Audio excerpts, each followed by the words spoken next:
So in celebration of the anniversary of More Myself, which I love this book, I love how we've connected through this book. There's so much that we build so deeply with this book. And one of the things that we've done is this series called Passages. There's so many passages in this book that have brought me to new places and new understandings, and brought you to new places and understandings of how we continue to be more ourselves, which is like an everyday practice. So one of the stories is really how I met Prince. And if you know me, you know how much I adore Prince and how much of an impact he definitely had on my life, my artistic experience, he's a vibration. So let me read this passage because this is a good one.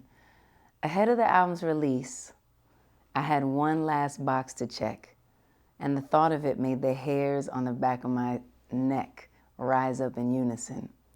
One of my songs, How Come You Don't Call Me, was a cover of a song written by an artist I spent my whole childhood idolizing, Prince. Before I could include the cover song on my album, I needed personal permission from a legend who I'd heard seldom granted others the okay to use his material. In the spring of 2001, I set out to try. You don't just dial up the royal one. Someone had to connect me with someone on Prince's team, and I'm sure that person then sent us a secret phone number that would disintegrate 5 seconds after we read it. I gathered my courage and dialed the number, which of course wasn't Prince's direct line. The nice woman who answered put me on hold before transferring me to another line. 3 additional transfers later, I finally heard that raspy, instantly recognizable voice. Hello? Hi, I chirped a bit too enthusiastically in an attempt to disguise my shaky voice. What the hell do I say to one of the most celebrated musicians on the planet? I've been watching what you're doing, he told me. My heart nearly fell out of my chest. Really? I said incredulously. Yeah, really, he said. It's cool. You're writing and producing your own music? I told him I was. That's great, he told me. Keep that up. I thanked him for his advice, cleared my throat, and then shifted into the purpose of my call. So I'm doing a cover of your song, How Come You Don't Call Me Anymore? I explained. It's one of my all-time favorite songs, like ever. And I was wondering if I could use it on my album. Silence. Why don't you come play for me at Paisley Park, he said. I paused. You want me to come play at Paisley Park? Sure, he said, you should come down. I can show you the place and then you can play the song for me. Weeks later, I was standing outside of the outer gates of Prince's gray concrete 65,000 square foot fortress in Minnesota, shivering in the too thin leather jacket I've been wearing all winter.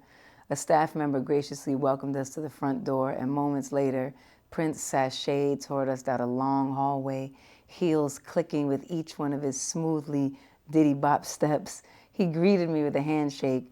Thanks for coming, he said. Let me show you around.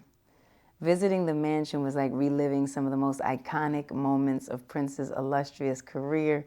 The walls were covered with memorabilia, from his old guitars and framed platinum records and sheet music to the costumes he wore in 1984's Purple Rain.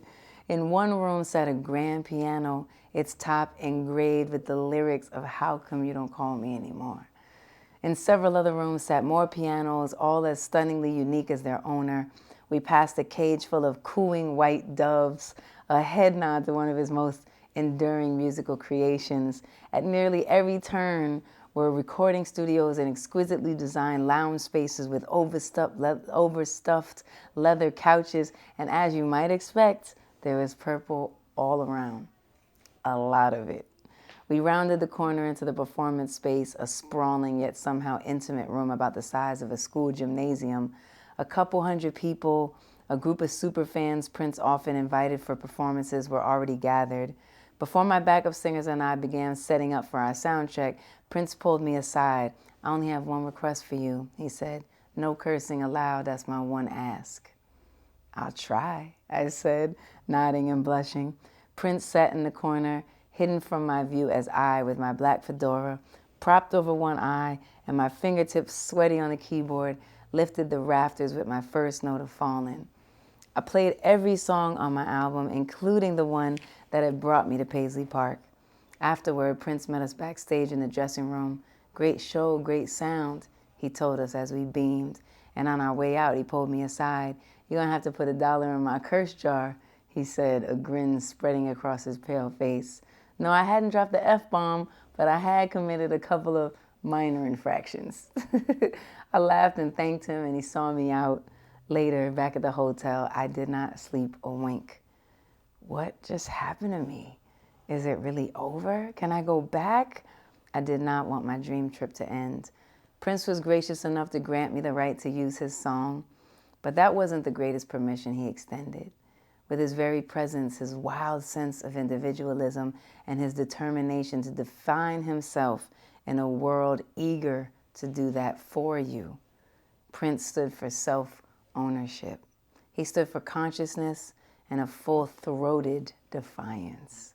He stood for freedom and creative expression, for rule-breaking, rule-making, and imagination.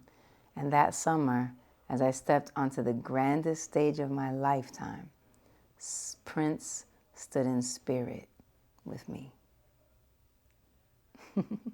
This is such a big moment for me. I'll never forget it. It's true. It's like, especially now, having my own imprint, having Alicia Keys records, and really understanding what he was talking about for so long, really being in control, being the owner of your content, of your music, of your creativity, and like just being who you are, not letting other people own you or define you or stop you or hold you back. This is a major passage for me, and a major passage for us to be reminded, like, you know, find ways to really hold on to what's yours, and let's keep learning and growing how to be more even better students. And how can we really figure out how to own our lives and design our lives and create our lives. But wow, I'll never forget that day. It was crazy, crazy. So I had to read that to you. That's one of my favorite stories, passages. We had to bring it back for the anniversary of More Myself. If you haven't read it, get into it. You're going to love this book. If you've had, you might need to read it again. It's just that good. I love y'all.